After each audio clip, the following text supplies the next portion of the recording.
The hurricane is coming. You can feel it in the air. Anxiety starts to build.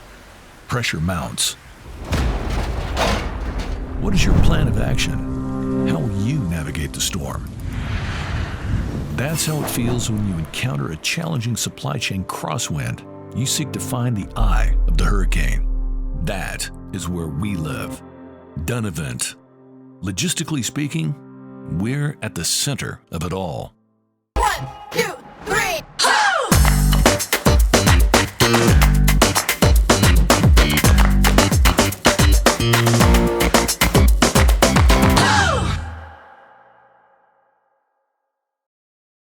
This program is brought to you by Dunavant.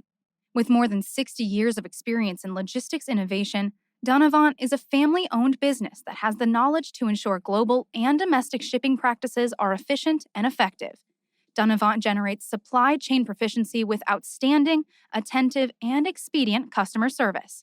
For more information, visit Dunavant.com. Good afternoon and happy Tuesday, everybody. Welcome to yet another episode of Great Quarter Gals. Flying solo on this one after my adventure out to San Diego for the TIA conference. I'm your host, Kaylee Nix, and we are missing my partner in crime, Gray Sharky, but that's okay because we've got still just an absolutely great episode set up for you guys. We've got our first live guest so far for Great Quarter Gals that we're having in studio. We're going to have Melzie Wilson here from Dunavant. And we're talking all a little bit about what to do to kind of handle the unexpectedness. We all know right now we're sitting on kind of the precipice of an unknown time, it feels like. And we're going to kind of go through the ways that you can react to the changing freight markets, what you should be doing to anticipate the changes that are coming in the market, and really how to handle everything in between. And Dunavant is also our sponsor for April, so let's thank them for the work that they're doing to sponsor our show here at Great Quarter Gals. And as we get into today, before we get into our live guest with Melzie, we're going to talk a little bit about my experience at the TIA conference in San Diego, because not only was it an experience bringing together brokers and the intermediaries in the association for the first time in person in 3 years. 2019 was the last time that they had this conference. It was also a really huge opportunity for the TIA to highlight the women in the industry and what they're doing to really succeed and lead the freight industry forward.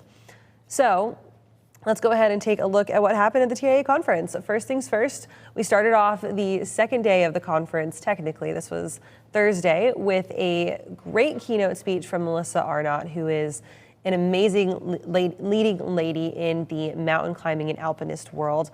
And following that, we got the introduction of the TIA's Distinguished Woman in Logistics Award.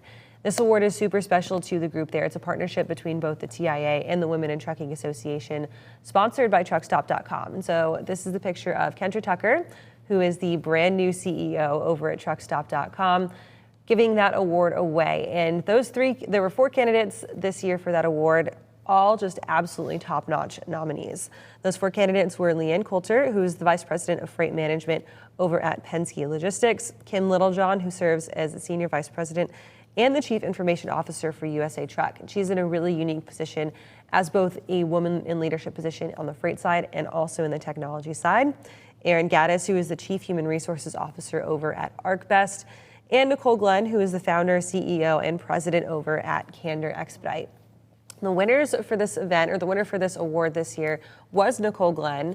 And Ellen Voya, who is the CEO and president of the Women in Trucking Association, said that they were just absolutely floored in the judging process, because every single one of those nominees was within 2 points of each other when it came to the nomination process and that judging process as well. But Nicole Glenn ended up walking away with the winner of the year, so it's great to see that. We actually had an episode with Nicole here on Great Quarter Gals a couple weeks ago, more towards the end of February. So you could head to tv.freightwaves.com, check that one out if you missed it. Following that award presentation on the Thursday morning of the TIA, we actually got to get together with all of the women who were attendants in the conference. And I'm going to say probably almost 100 plus women in this room attended the Women in Logistics lunch. And as we did so, we actually got to get a little bit deeper with Kim Littlejohn and with Leanne Coulter from USA Truck and from Penske Logistics as well. This was a session that is sponsored by the TIA. It's called Continuing to Climb. It's our Continuing to Climb series. And what this does is it's a single quarter session that highlights ladies in leadership in freight, kind of like our goal is to do here on Great Quarter Gals, and really just talks about how they continue to elevate themselves in their own journey and elevate others in the industry as they get ready to get in as well.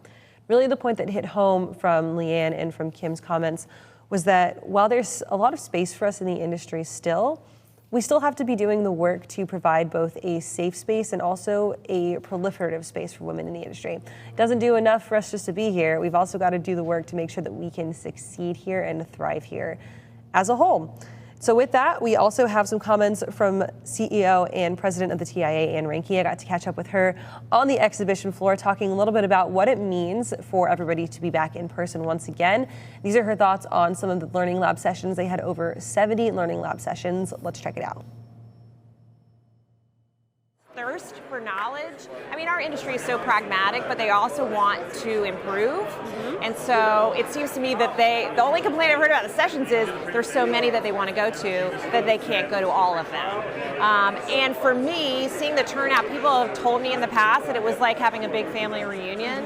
And that's how it feels. It just feels like people are like, how can I help you? How can you improve? What can I do to help? And I love that attitude. So that giant family reunion was attended by over 1,400 attendees, pushing record status for the TIA.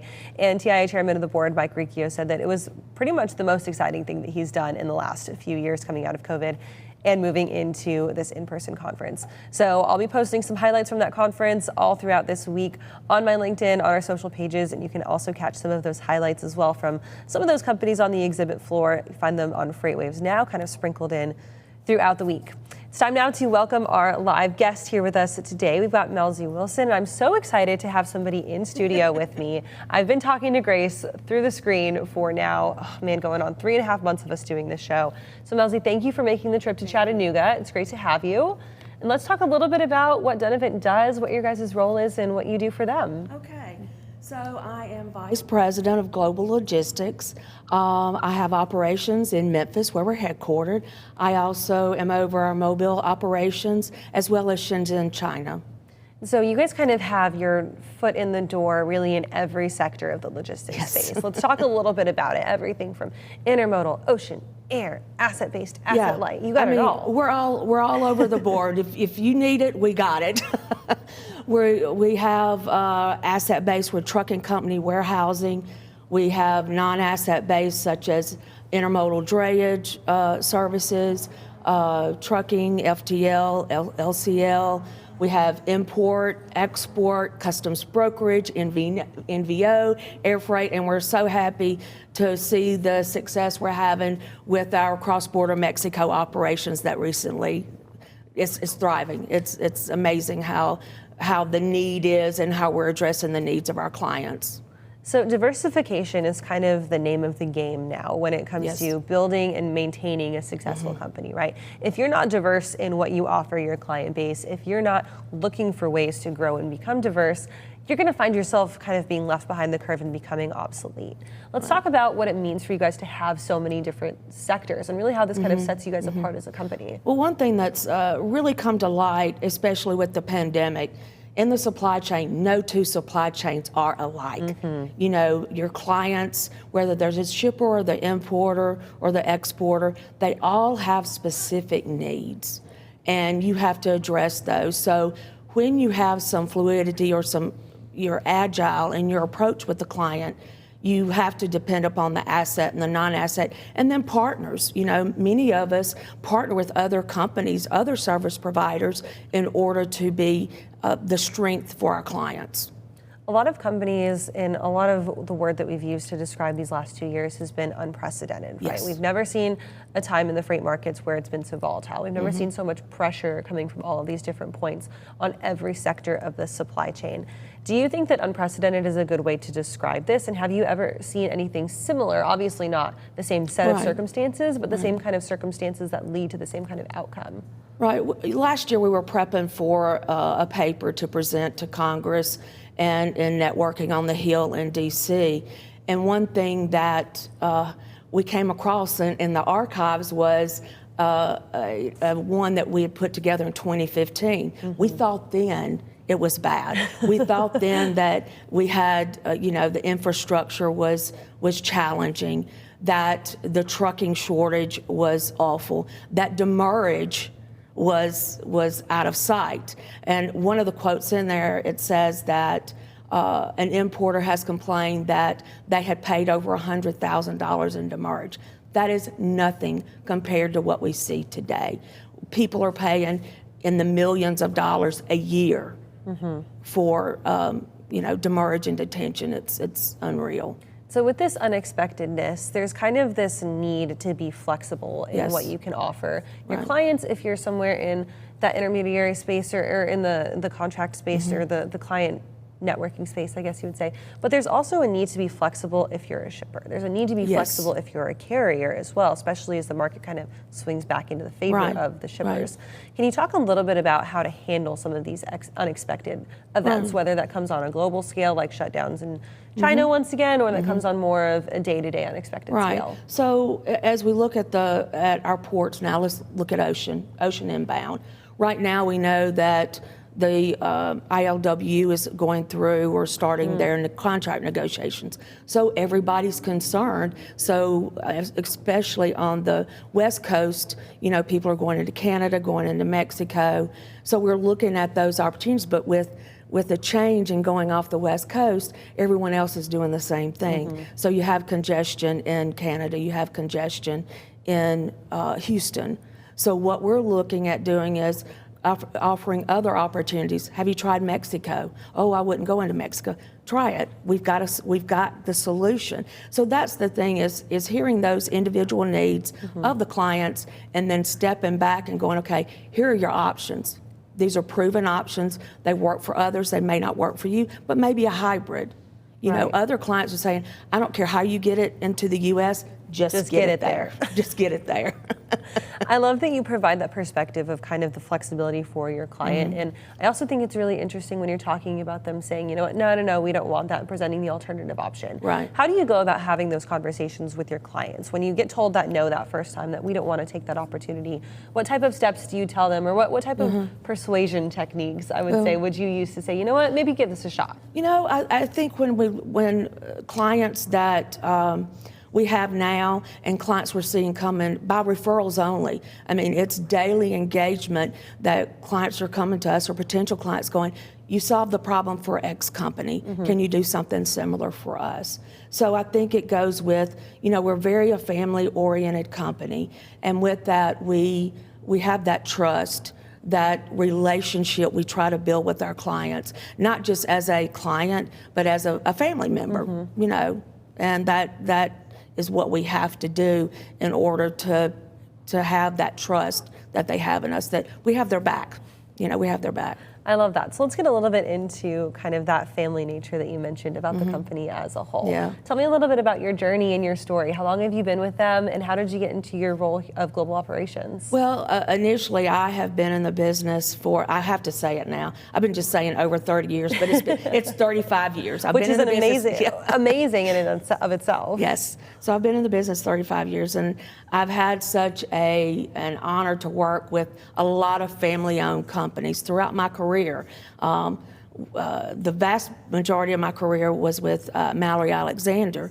And with Mallory, I had the opportunity, I got in at the right time. So as they grew as a company, I had the opportunity and the flexibility and support of management to grow with it. So I always laugh and say I reinvented myself a lot of different times just to support the ever-changing role the company was going through. And then I had an opportunity to get on with a bigger family-owned company, Federal Express, to work with FedEx Trade Networks in their customs brokerage. And with that, I had the opportunity to work with some of the largest importers in the U.S., as well as get some fine-tuning. FedEx, Mr. Smith started years ago with a quality-driven management platform. And with that platform, it kind of, similar to Six Sigma, Lean, a little bit of combination of both, but it really put structure to your process and your way of thinking. And then I was at a wedding, ran into an old friend in the business, and she said, I'm looking for somebody like you. We started talking, and it is really my dream job. And just working with incredible people. Chrissy Geibel, our COO, has really built a great team of professionals of where we've all had great successes in our career. And our one motivation right now is to make the company great and support our clients, as well as, most importantly, support our team members. So, of course, kind of the focus of Great Quarter Gals here is, of course, the strong females in leadership and freight. And speaking to you, someone who's been in the industry for 35 years, as you mentioned, that's not an easy thing to do. No, it's not. And it definitely was not an easy thing to get into 35 years ago. Correct. Your entrance into the industry, what was that like? And how have you grown both as someone, a professional in the industry, and then as a woman into your role as well? Well, I grew up in the Mississippi Delta, and I love the Mississippi Delta. It's my home, it's my heart. But as a woman, I didn't see a lot of opportunity. So I packed my Firebird with everything I owned and took off to Atlanta. And that's where I had the fortune to start with a company called Rogers & Brown. Very strong women leadership. The branch manager was a female, as well as the import and export managers were both females. And so they really took me under their wing and gave me a great deal of support and challenged me to be a better person. I watched the next generation of gals getting into the industry, and I'm 25. I've been in with FreightWaves for a year and a half now. Oh my word! I'm fresh. So I'm fresh into the industry, and being in that room at TIA with over 100 women in the industry was just absolutely incredibly inspiring to me. And I begged the question of some of those folks there, is it's all on us personally to get the next generation into the industry and also to develop them professionally.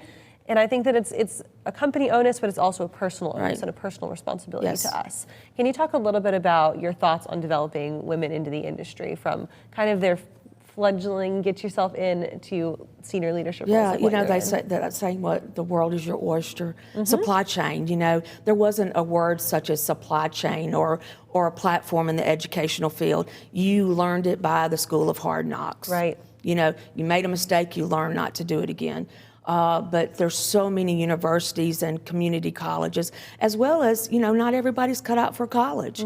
So we have had the opportunity to get people straight out of high school and be able to mentor them and see them grow up in the business, as well as work with interns. I just hired full-time a young gentleman that is an intern with us, and we just did a job offer yesterday to another intern. So take those opportunities to work with companies that really are focused on growth and people and you supporting each other.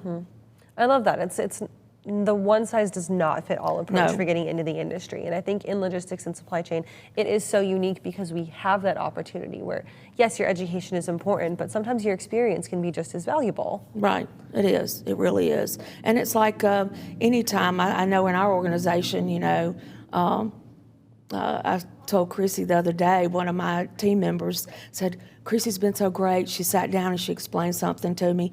But, that's what you have to have from leadership on down, that type of engagement to where, I've got all the time in the world for you. Absolutely. So some of your goals for the future in your position and really for Dunavant as a whole entire company, can you talk to me a little bit about those? Oh, wow. I have so many goals. In fact, I think I over-goal myself.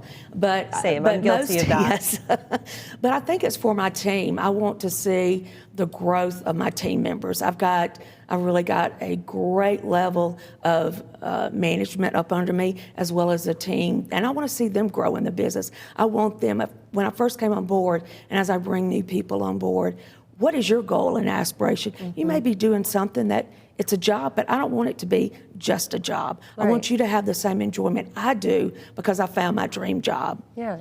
So, and there's some people that after a period of time, we're going to make some changes because of the fact that they want to go in a different career path with Dunavant. And that makes me proud that we have that flexibility in the company because we're going through such a huge growth. That leadership mentality is pretty unique. Do you think that was something that was taught to you at some point during your career, or is it something that you were just kind of ingrained with interpersonally? I think it's twofold. One is the fact that my mom and dad raised us to where, in business early. I remember being in the 6th grade and going and to sitting with the bank president to open up a checking account or to get a loan for 4-H, you know, or little things like that, and be included in decision making in our household. And then to where I am today, you know, Chrissy has a leadership within Dunavant that we always exchange ideas. We're supporting each other. You know, if I have an opportunity that's going to work better with Johnny and his team, reach out to Johnny. Johnny, Kay, we need you on this call. But it's a camaraderie. It's a true support where you feel a lot of self-growth, even though you're helping others.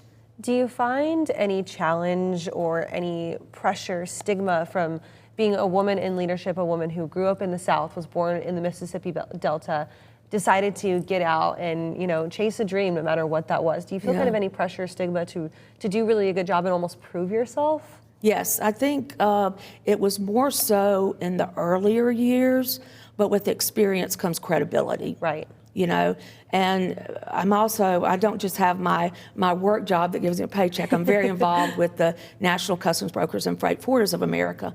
And getting involved with that as in the early years of my leadership with companies, I had that opportunity to meet other women in the same path. In fact, there's a group, we kind of self-named ourselves as the Pink Ladies, and we're all type A personalities, very driven, leaders in our own company, but we come together and we support each other. And that was one of the greatest things that ever helped me was being with those wonderful women and being involved with the organization as well as my own companies I work for. One of my goals is to hopefully be a source of inspiration to maybe some new ladies entering the industry, some ladies who want those career goals and aspirations, and to bring on strong leaders like yourself to show them that there's an opportunity out there for everybody. If you had to give one piece of advice to women who are maybe in the beginnings of their career journey or want to make that next step but aren't quite sure what to do or how to change themselves to make that happen, what would you tell them? Ooh, take every opportunity. Even if it's not the right opportunity, get your foot in the door. Be creative, network, go to local international organizations, go to WIT is Women in International Trade. There's chapters of that all over the U.S. Get on LinkedIn. It's nothing for me to connect through someone on LinkedIn that says, hi, I've been looking at your profile, would you mind mentoring me or spending some time with me? And you will hear yes every single time. Last question, what do you think is the best part about working in this industry? Or what's your favorite thing, what gets you out of bed in the morning? I love the ability to be creative in chaos and bring across solutions.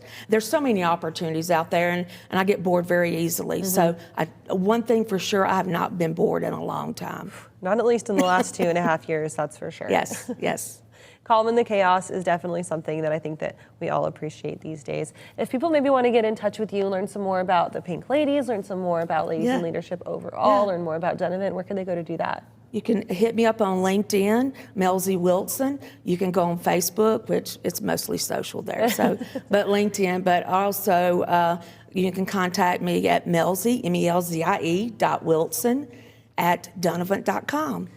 Love to for you to reach out to me. There you go. And you guys are headquartered in Memphis. Yes, we are. And you're there kind of at that crossroads of really great U.S. trade. It's just an absolute hub. Before we let you go, tell me a little bit about being in Memphis and then how that helps out the company. Wow. Dunavant is such the central area of transportation and distribution. We're all excited about the Blue Oval.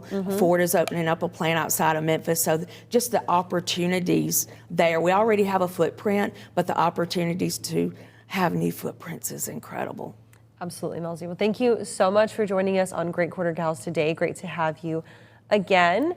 And you know what? If you're in Memphis, go check it out. Memphis, the Chamber of Commerce there is doing this great thing called Memphis Moves. It's this initiative put on by the Greater Chamber just on their website today, really highlighting all of the amazing freight and logistics businesses that are headquartered in Memphis, thinking about you guys, thinking about FedEx, thinking about the airport, which is one of the top cargo airports in the entire world. So definitely something worth looking out. Memphis is an absolute hub. And we'll be there maybe in a couple weeks to check you guys out. Come on, we'll have you. Take you out for barbecue. There you go, good Memphis barbecue. I love to have it. Well, thank you so much for joining us, and thank you guys for being here for this episode of Great Quarter Gals. As always, we are here every Tuesday afternoon at 3 o'clock. You can find us live streaming on tv.freightwaves.com. You can also find us live streaming on our FreightWaves TV LinkedIn, and go check out episodes as well on that LinkedIn, on demand on tv.freightwaves.com. You can also download our brand new FreightWaves app. You're just going to search FreightWaves News in your app store, both Android and on Apple, and you can get connected with myself, get connected there with Grace Sharkey, get connected with all of our community's riders. Speaking of getting connected, one thing that we love to do here at FreightWaves is, of course, virtual events leading up to our first in-person event, which we'll talk about in just a few minutes. Tomorrow, though, we've got our next live virtual event. You can head to live.freightwaves.com right now. Get registered for that one. It's our Enterprise Fleet Summit. Our enterprise trucking expert, Thomas Wasson, has a huge footprint in this event. So he's going to be talking a little bit about what it takes to run an enterprise fleet, what it takes to keep one moving in times like this, and really just how the pandemic has impacted enterprise trucking as a whole. That event is free registration. Registration gets you in the drawing for our door prize tomorrow. That giveaway is a Yeti cooler on wheels. So definitely something that you want in your arsenal for your summer tailgate party. We're headed into that summer season. Check that out. Following that, we will have another live event before our Future of Supply Chain event in Northwest Arkansas. Net Zero Carbon is coming up on Earth Day, Friday the 22nd. While you're there, get registered for our Future of Supply Chain in Northwest Arkansas. Tickets are going fast. You don't want to miss it. Catch me on Twitter at Kaylee Nix WX. We'll see you guys next week at 3 o'clock.